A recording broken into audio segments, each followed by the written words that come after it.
Browns versus Steelers played on Sunday Night Football. The Browns beat the Steelers 48-37 against all odds, without their head coach, without their Pro Bowl left guard, without a lot of play. They were missing some key players. The Browns get it down. The Browns show up. The Browns shut up the Steelers. They shut up Juju. The Browns are still the Browns, but they're going on to the divisional round. What a game. The game started with the Steelers having the ball, and Pouncey, out of all players, Pouncey, who's been an All-Pro, who's been a Pro Bowler, shoots the snap over Big Ben, who's 6'5". He's huge, so to throw it over his head, you really got to mess up. And then Big Ben and Connor can't fall on the ball on the 1 yard line to at least keep possession. They completely miss the ball. They whiff on it.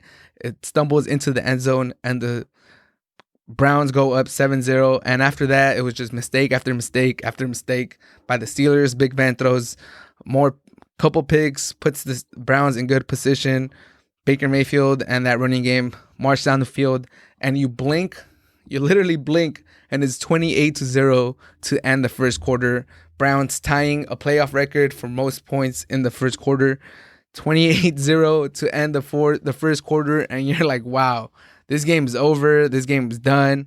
And it pretty much was, but to give the Steelers a little bit of credit, they made it interesting. They kind of came back. They did. The game was 35-23 at one point, but that 28-point lead, that 28-point cushion that they gave them to start the game, it was just too much for the Steelers to overcome. But I mean, the Browns kept fighting. The Browns definitely, there was once that score was 35-23, and the Steelers looked strong to start the second half. There was that. I know I was texting people. People were texting me.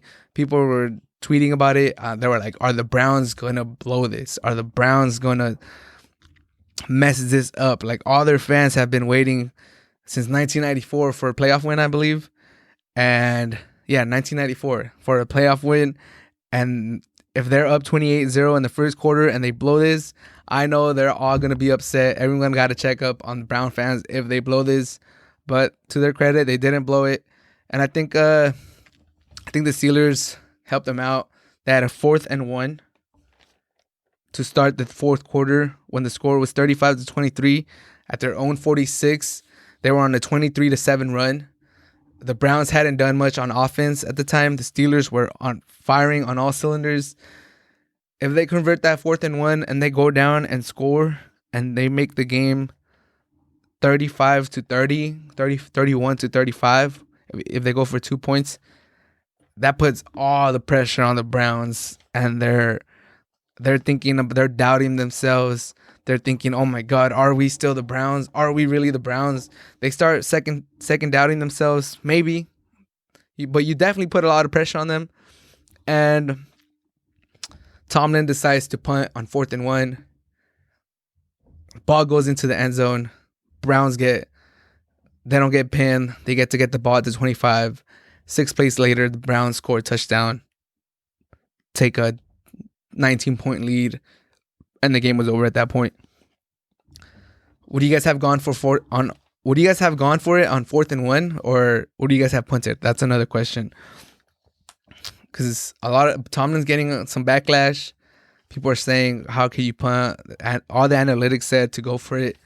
I was very upset when they didn't go for it. I would have gone for it. Like I said, the offense looked like they were firing on all cylinders at that point, and they decided to punt the ball. To Tomlin's credit, he did say that they had stopped the Browns the last 2 times they had the ball, so that was his reasoning behind it. They're like, all right, if we stopped them 2 times in a row, who's to say we don't stop them 3 times in a row? But it's 4th and 1, man. I could kind of see it because they don't have a run game. They couldn't just give the ball to Connor. They're probably the worst running team in the NFL, I believe. So it was gonna have to be a throw, and Big Ben did have 3 or 4 interceptions at the time already. So maybe that's why you think your defense is what got you to 11, 12 wins in the season. So I kind of see where he comes from, but I would have gone for it on 4th and 1. Hindsight is 2020, but what would you have done? Were you guys watching the game? What were you guys saying during the game? Because myself personally, I was like, dude, you got to go for it on 4th and 1.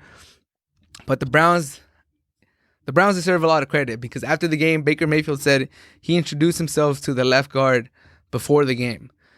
They had lost their left guard. They were playing their backup left guard.